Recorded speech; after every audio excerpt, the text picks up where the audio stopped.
This presentation is going to be on Islamic theology. Now, the first thing that must be said is that when we use the word theology in the United States, we tend to presume a set of assumptions that comes more out of Protestant Christianity than of a type of faith and association with the word, let's just say, of classical Islam. So for Protestant Christian theology anyway, a key word that immediately comes to mind when thinking about theology is faith. That is to say, the suspension, which, could be understood as entailing the suspension of the rational. Now, Islam has a very different view. Classical Islamic civilization has a very different view of theology. That is to say, what leads to correct belief. The word that's used for the field of theology is kalam, and kalam generally, its primary meaning is speech, but in this context, it's a technical term for dialectic argumentation or dialectics. In other words, a certain type of approach, a logical approach to discourse and thinking. And the way it basically works is always in debate. So that the typical kalam style of discoursing is, if my opponent says X, who I'm debating with, you say Y, or I will say Y. If my opponent says Z, I argue L. So in other words, you go back and forth, and it's through this debating, using reason, that one gets to the right answers about belief. And the contention is that, at least among one school of the what's known as the mutakallimin, in other words, the theologians, those who are devoted to theology, the contention is that if you use your reason correctly, you will get to Islam and all its beliefs. In other words, the contention, which is, I think, quite a radical one, is at least among the first group I'll be talking about, the Mu'tazilites, is that you don't need, in essence, scripture and revelation, scripture and the tradition to get to everything you need for salvation. Your mind is sufficient if you were to use it perfectly correctly, which is another way of saying Islam is perfectly rational, and all true beliefs can come from use of one's intellect. Now, I hasten to add that they don't take the position that, given that's the case, we don't take recourse in the Quran and the tradition, because it would not be rational to do so. In other words, now that we have revelation, that we have the model of the prophet, we use them. But they say that God, it does cover them against the ethical quandary. What if someone is born on a desert island and there's no Islam present? Is that person consigned to hell because they have no access?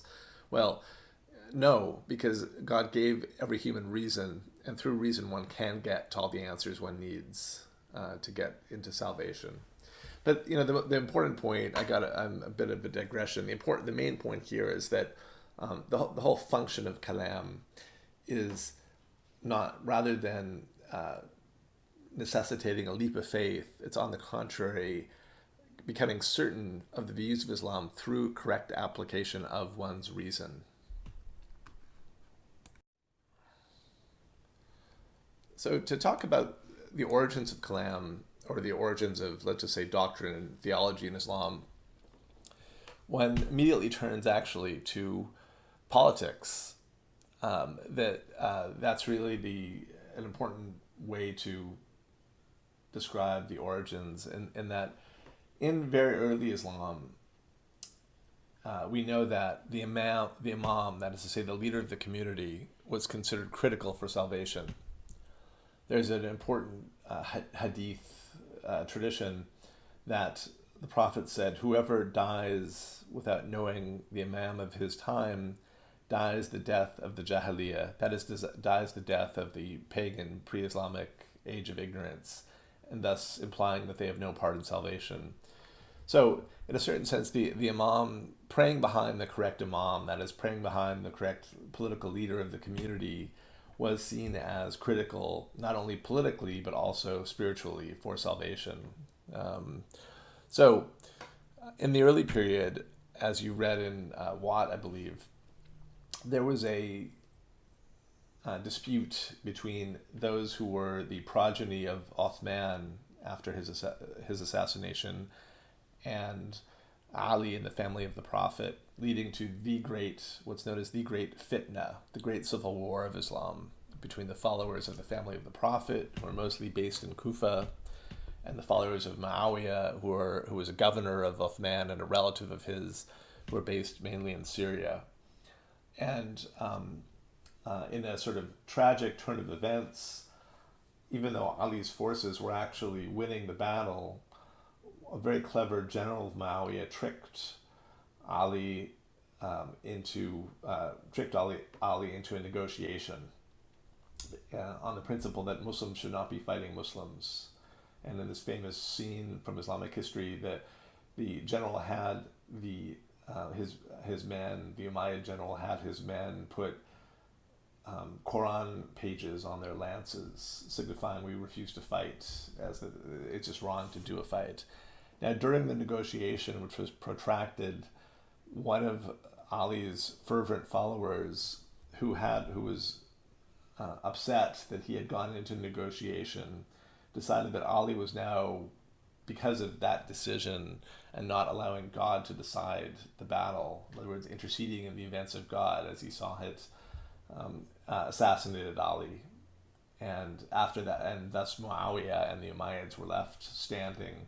And this, of course, from the Shiite perspective, is the first of a long list of tragedies befalling the rightly guided family of the Prophet, who should be the leaders.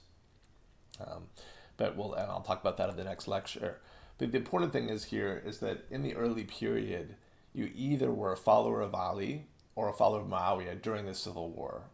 And if you were, I'm just going to turn the slide here. That is to say, in this very early period, you were either of what's known as the Shiite Uthman, the party of Uthman, or the Shiite Ali. Now, the former, the Uthmaniyya, the supporters of Uthman in this conflict, ended up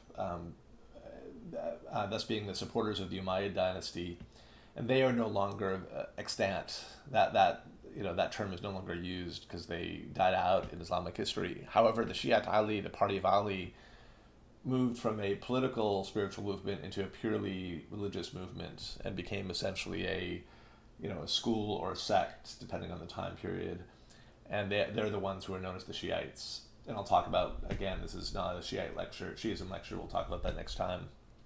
But this is to say, the reason I bring it up is that faith and politics were intertwined in this very early period very, very closely. So you really needed to be behind the right leader. Now, this led to a second development, and this is really crucial for us. And these are the Murjites. And this is not, the Murjites, and it comes from the word irja, which means to postpone. And what the Murjites held is that the ordinary believers are not going to be held responsible for the sins of their leader. That, in other words, if you're a Shiite, if you're in the Shiite of Uthman, if you're in the party of Uthman or the party of Ali, and it turns out that you were wrong, that actually God wanted the other guy to be the leader, you are not going to be held responsible for that judgment. In other words, it's not your job to know, in a sense.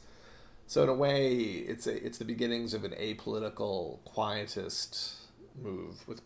By quietism, just like from the word to be quiet, means that you don't get involved in state politics, that you take a separation of religion and state politics, and you basically accept that whatever goes on in the realms of the state is not your affair. And moreover, to get involved and to constantly be sowing revolution is going to make things more chaotic than just accepting whatever tyrant happens to hold the reins at this time. Among the groups that we've been talking about already, the Hadith transmitters adopted this position. They didn't call it a Murjite position, to be clear, but they were quietists. In other words, they tended not to get involved in state politics. And so too this a theological group which we call the Qadarites. The word qadar is going to be a big word for us in this lecture. Qadar, Qadar, means power. And the Qadarites held that um, uh, humans have power over their actions, that everything is not determined by God alone.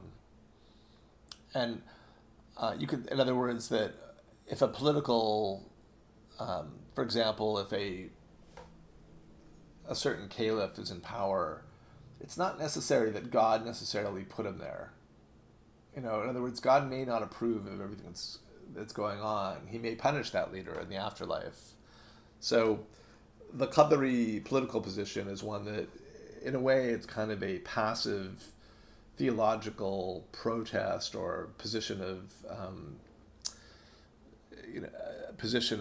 not necessarily accepting the leadership, but also not saying you're going to disrupt it. The Qadaris are also kind of Morjites. And together, these Hadith people, transmitters, who are not theologically inclined at all. They're just transmitting Hadith. But both they and the Qadarites, they're the ones who would become the Sunnis. So we call them proto-Sunnis. In other words, before you can really talk about Sunnism proper, a couple centuries later, in this very early period of, say, Islam's first 2 centuries, we call them proto-Sunnis. And these proto-Sunni ulama, these proto-Sunni scholars, were, what you say, quietist as opposed to the activists. And the activists in this very early period were some Shiites, the Kharijites, the group that assassinated Ali, and the Zaydi Shiites. So I'll talk about those more next time. I'm getting a little far from the topic of the day, but just to give you a preview of the Shiism and sects lecture that's coming tomorrow.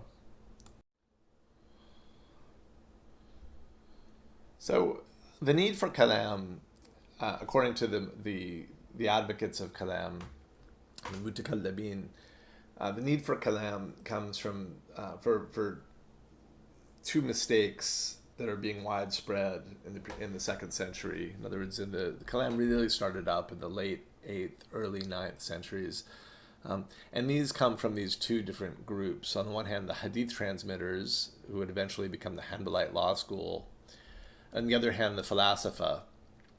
You can even see the word Falasifa, a word that right? Philosophy was only spelt differently because it's Arabic, transliterated. But yeah, the Falasifa are the philosophers in the Greek tradition.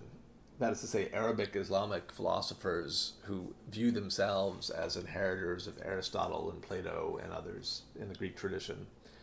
So according to the mutakallimin, the theologians, they're theological mistakes that are dangerous being propagated by both these schools or these groups.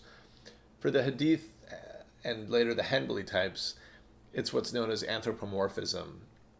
Mistaking God for a human, attributing to God human attributes, like the sort of God as an old man in the sky. And these Hadith transmitters would narrate Hadith that would talk about God's, the sort of scope of God's hands, because the Quran mentions God's hands, etc. So again, sort of very crude anthropomorphism troubled them because it was, as they viewed it, misbelief. The philosophers, the problem that the mutakallimin have with the philosophers is this, is a couple of positions they held. One, they tended to present God as extremely abstract and not concerned with particular things. For the philosophers in the spirit of Aristotle and Plato, God is concerned with universals. And this is a problem because it takes away providence. In other words, the idea of you praying to such a God would become ridiculous. In other words, God doesn't care about you as an individual person, this kind of God that the philosophers conceive of. So that's one problem. And the second problem, which is actually a bit easier to understand, is that Aristotle famously held that the world is eternal. And just as important, and importantly, as in all the Judeo-Christian Islamic traditions, the world is very much something that is created by God. That's a starting point. God is the creator, and the world is created. Um, and moreover, there's an end, and there's an end to the world that is coming.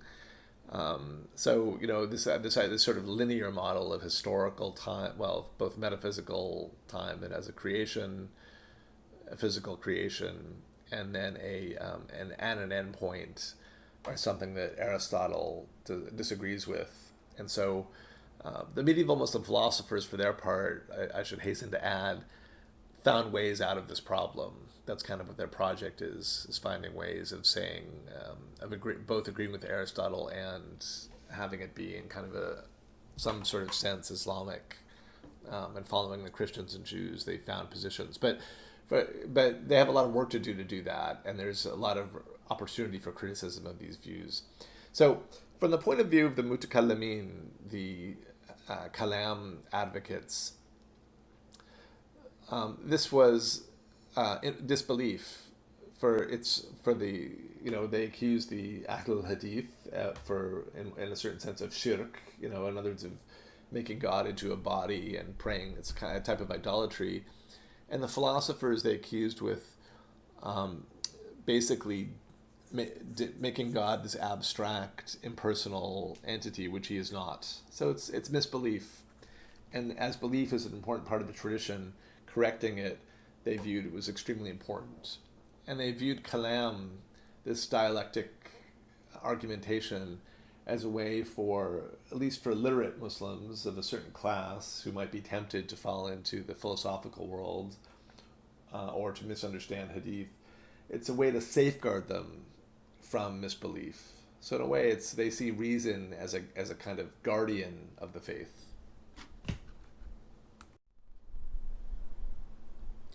Okay, I'm going to talk about two schools of kalam. The Mu'tazilites, who arose in the 9th century, and the Ash'arites, who arose as a reaction to the Mu'tazilites really in the 10th century. And I'm going to give you their views. I'm going to start with the Mu'tazilites and then move to the Ash'arites. So it's difficult here, especially for those of you who've never had any kind of theology before. Usually what I found is that if you come with some, for example, a Catholic background with a fair amount of Christian theology, you'll have an easier time following some of these doctrines and arguments. But if you don't, it's all new, the problem is going to be confusing them and sort of mistaking the Mu'tazilites for the Ash'arites. And so what you really want to hold on to is, how are these schools different? So which partly means, understanding on what they agree. In other words, what are their basic suppositions that they hold, and where do they disagree? So I'll do that at the end of the talk. I'll sort of outline that and try to put it in the foreground. But the aim here in the end, what I'm going to do, just to know where you're going, is I'm going to give you a couple passages for the discussion section and another one for the exam. And I'm going to want you to try to identify whether its author is Mu'tazilite or Ash'arite. So the idea is to distinguish between the two.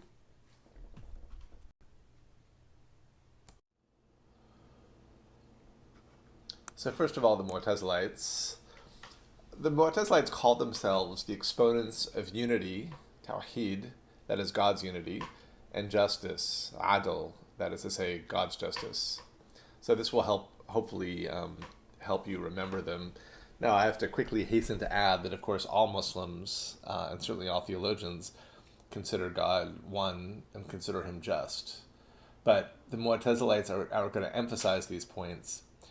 And particularly God's justice, there's kind of a very basic theological problem, not just in Islam, but in monotheism generally, in the question of how it is possible for God to be both all-powerful and all-just. Because if you think about it, if God is all-just, does that not imply that he must punish the wicked and reward the good? Well, as soon as you say he must do anything, are you not sacrificing his power? I mean, if God was really all powerful, couldn't he do whatever he wanted, including reward the wicked and punish the good? So this is just kind of a basic problem in theology that all of the monotheist traditions have to work out. And so we're going to talk about how these two, the Mu'tazilites and then the Ash'arites, work on out these kind of problems. What piece of the puzzle they emphasize and how they get around the problems. And really, really the issue. I mean, what I should say, the task for you, given that there are these problems that are ultimately impossible to work out, the issue then is how successful is each group and how creative in formulating the questions and you know, and coming up with the answers to make it work. And your task is really to try to not find problems with what they do, but to be sympathetic and help them. And really, being a Mu'tazilite means getting on the path of the project of trying to emphasize God's unity and justice. And let me go on and explain what each of these means in turn. So let's start by considering Mu'tazilite metaphysics. And so really for the Mu'tazilites, the easiest way to talk about these things is in two parts. Part one is about God, and part two is about everything else. So you could, just by this distinction, you get the sense that for the Mutakallimin, the real emphasis for both the sects both the schools of the Mu'tazilites and Ash'arites is to strongly delineate God from everything else. But let's talk about God first. So first of all, God's unicity. So I mentioned before that, again, one of the concerns of the Mu'tazilites was the anthropomorphism of the Hanbalite scholars, of the Hanbalite and tradition-oriented types, presenting God as a person. So by unicity, what we mean is monotheism in two senses. On the one hand, that there's one God and only one, and this is probably how you think of monotheism, but it also means that God does not have parts. That God, in other words, is one in the sense that he doesn't have a body, and he doesn't have pieces, and he doesn't have, in a certain way, different aspects and attributes that can be divided up that makes him seem like as if he has pieces. So he is one also in a sense of being unified.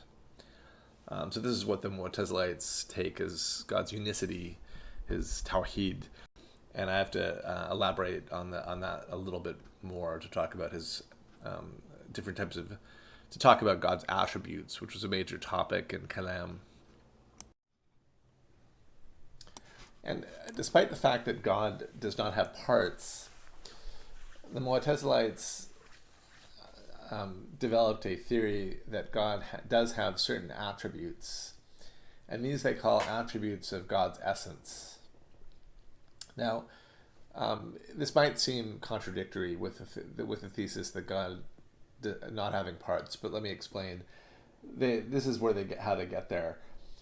There's a number of passages in the Quran in which God appears to be God.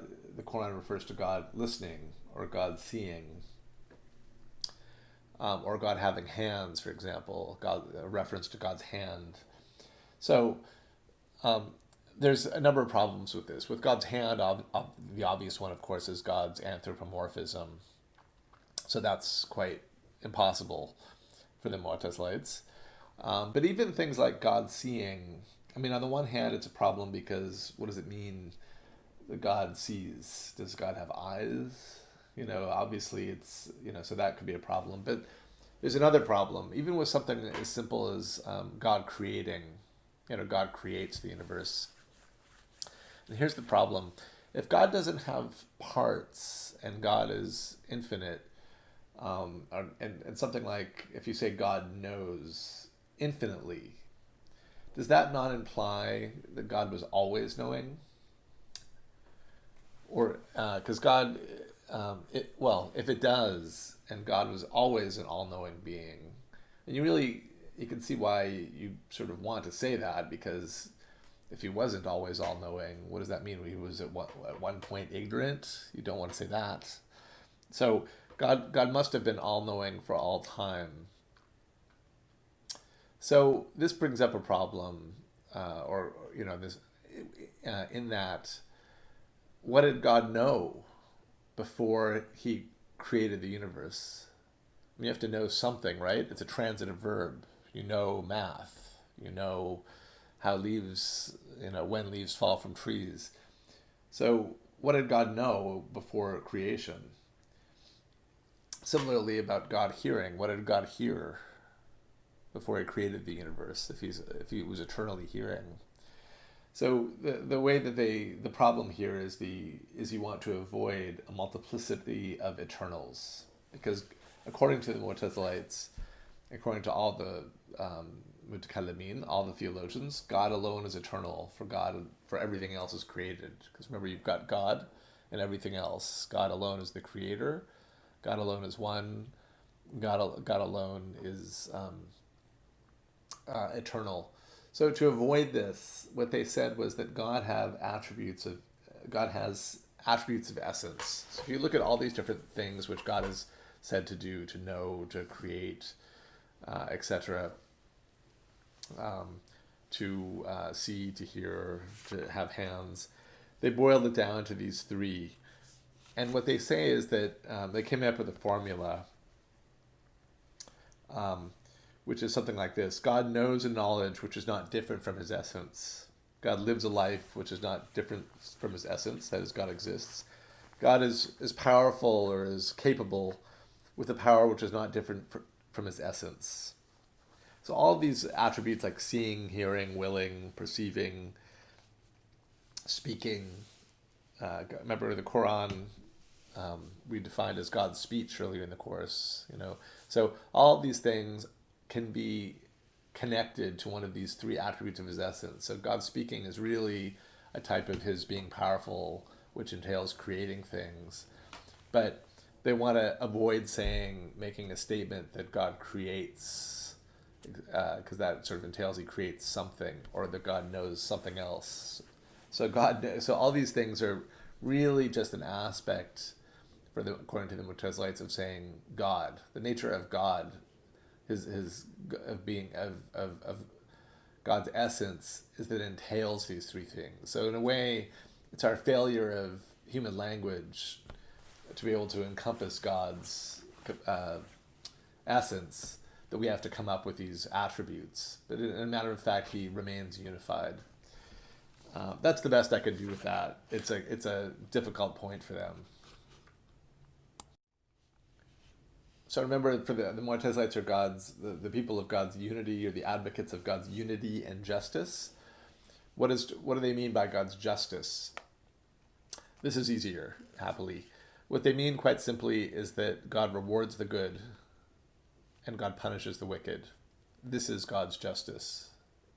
And when he does so, he's being just. So that's fairly clear.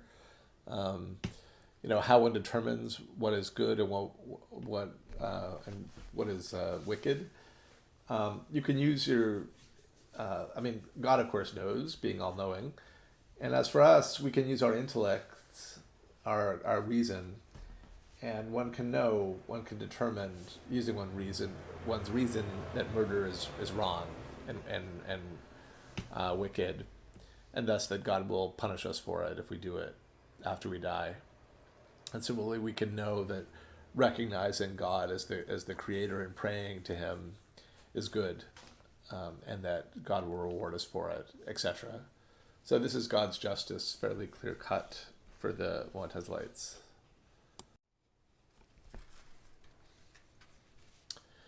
What this means ultimately, or what it leads to, let's start with what it implies. What it implies is that God is basically subject, or at least God determines the same things that we determine.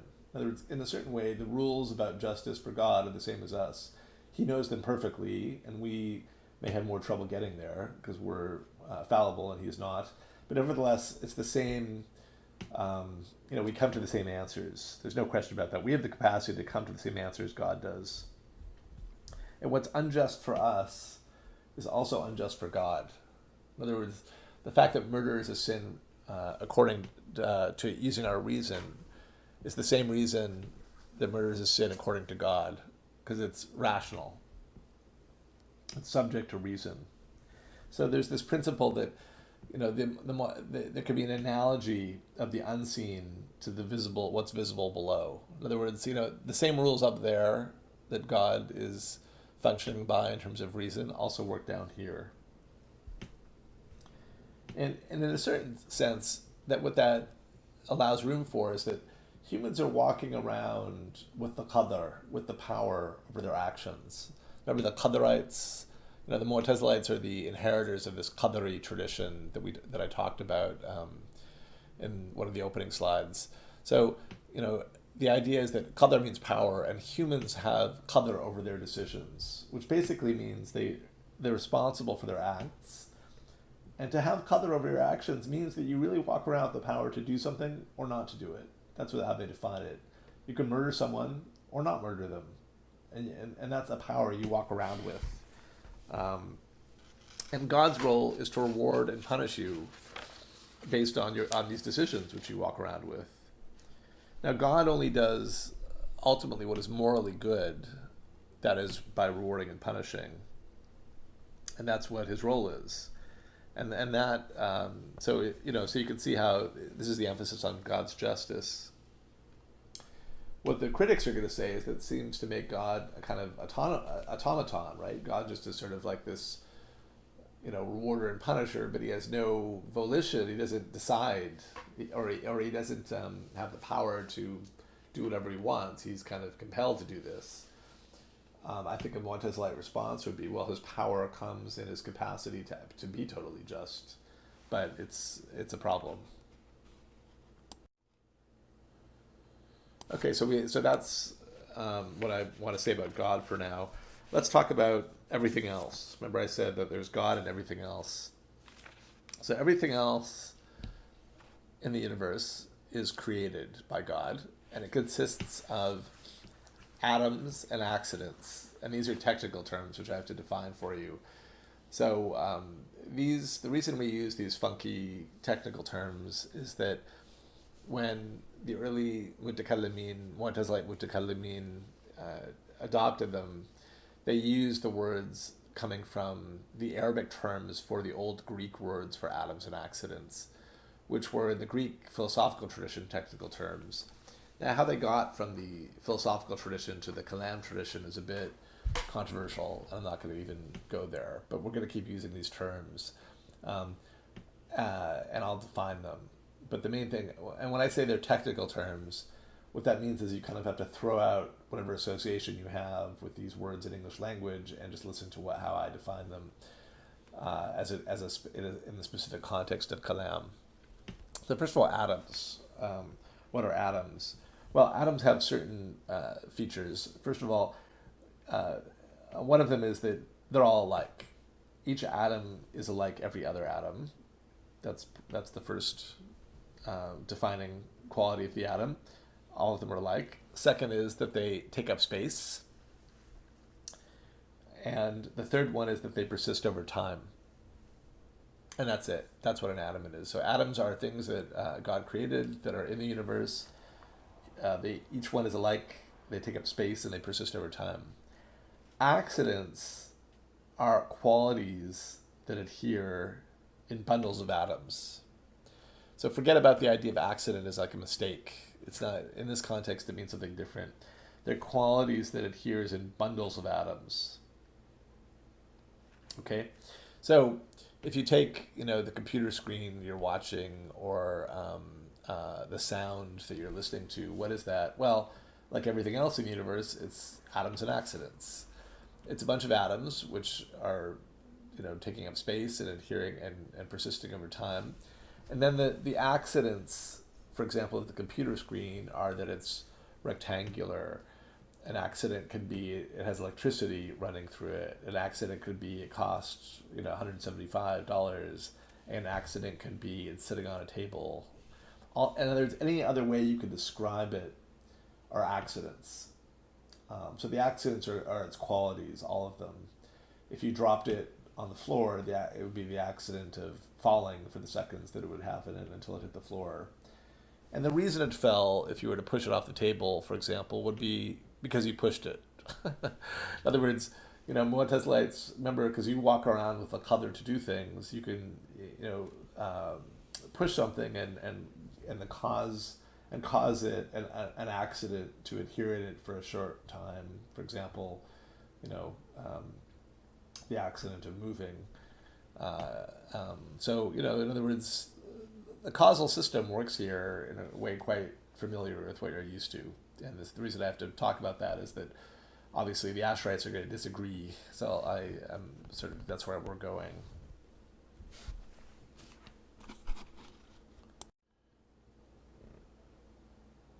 So these metaphysics are going to lead to some ethical ethical and let's just call them sort of doctrinal consequences that I want to talk about now. And I've narrowed this down to 4 questions I want to think about with you, and we're going to think about these questions for both schools and think about how they differ. But first of all, what is sin, and what leads to it, and why would someone sin? Well, sin, quite simply, is disobeying one of God's commands or one of His prohibitions. In other words, doing something He said not to do. Or the other way to think about it is not using your reason correctly, which would also lead to doing something that is wrong and that's going to be punished, which is God's justice. So why would someone sin? Well, and what leads to it? Why would you do it? Now think about it for a sec. I mean, if you know murder is wrong, and not only do you know it's wrong, or let's just say something more, like stealing. If you know stealing is wrong, cheating on your taxes, it's a good one. You know cheating on your taxes is wrong, and if you think about it correctly, what's going to happen if you cheat on your taxes? Well, assuming you don't get caught, assuming you can get away with it. Well, you're going to be punished in the afterlife after you die. It's going to be a demerit, in which God will exact justice. That's God's justice, and you're going to be punished, and there'll be a greater likelihood of you going to hell. Well, if that's the case, then why would you do it? I mean, if you know you're going to go to hell, why would you do it? Well, what the Mu'tazilites say is really this is a symptom or a consequence of your wrong thinking. Obviously, you didn't really know it; otherwise, you wouldn't do it. So, in a certain way, sin is directly related to ignorance, and knowledge and using one's reason correctly is directly related. Good behavior is directly related to knowledge. Because it's once you understand the system of how the metaphysical world operates and how God operates in it and you operate in it, there'd be no reason whatsoever to sin. It's just illogical. So that's sort of how they handle that aspect of ethics. Let's think about what the Quran is. So remember, there's 2 things in the universe: God and everything else. So the Mu'tazilites, for them, it's fairly clear. I mean, Quran is not God after all; it's revelation. It's God's speech, but it's not God. So what is it then? Well, it's part of everything else, and everything else consists of what? Atoms and accidents, right? So that's what the Quran is. It's atoms and accidents. Now it happens to have, that doesn't mean it isn't revelation. It is. It doesn't mean it's not God's speech. It is. But God only has 3 attributes. So it's an aspect of, it's a consequence of God's power. But God's speech is not something, in other words, the Quran is not something eternal. At the end of the bottom line is it's created. And this is how we get this one piece of the debate that's going to rage in the early Islamic period about the question of the createdness of the Quran. Is the Quran created or uncreated? It's almost a bit similar to the theological debates about the status of Jesus. Is he fully divine and fully human? Or, it's almost the Islamic corollary or parallel to it, although there's no evidence that there was any influence on this. But the issue is the Quran fully... no one disputes the Quran being divine, to be clear. The Quran is God's speech and divine. All Muslims in the Middle Ages hold that. The question is it created or uncreated? And the Mu'tazilites take it, again, staying strictly to their first principle of God's unicity and God's oneness, take the Quran as created. It's part of everything else. So the next question, what's the nature of God's justice and his power? And is he capable of sending infants to hell, for example? Is he capable of lying? Well, the Mu'tazilites say, again, God's justice is rewarding the good and punishing the wicked. And his power is the capacity to do so, to be all-knowing and know what to do and to do it. That's God's power. It's his and God is all powerful. That is one of his three eternal attributes, essential attributes and eternal attributes. Is he capable of sending infants to hell? Well, the Mu'tazilites are really gonna have to say no, because infants not being able to accrue demerits that would have them end up going to hell can't do that. They're not going to hell. So God does not do that, but they're going to say that doesn't sacrifice his power. That's an expression of his power to do just. Is he capable of lying? They're going to say no, but they're going to say that, but that's not, according to the Mu'tazilites, that's not because he doesn't have the power to lie. It's because the nature of the concept lying is different from what they're saying. What they want to end up arguing is that lying isn't like hearing or seeing. Lying is the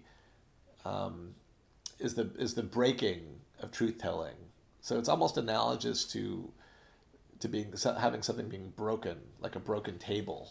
So in other words, they're going to say it's like having a limp. So lying being imperfect, to say is God capable of being imperfect? No, God is perfect. So that's the way they get around that one, which I thought was kind of creative. Next question, do humans have free will? The answer to that one is quite clearly yes. And we are quite clearly responsible for our choices. And to have free will, according to the Mu'tazilites, is that you have the power, the qadr, to either do something or not to do it. That's what defines free will. To have the qadr to do it, the power to do it or not to do it. And so we are wholly responsible for our choices, which we walk around with the power to do. And as a consequence of them, we either are going to be spending the afterlife in hell or in heaven. Thus the Mu'tazilites.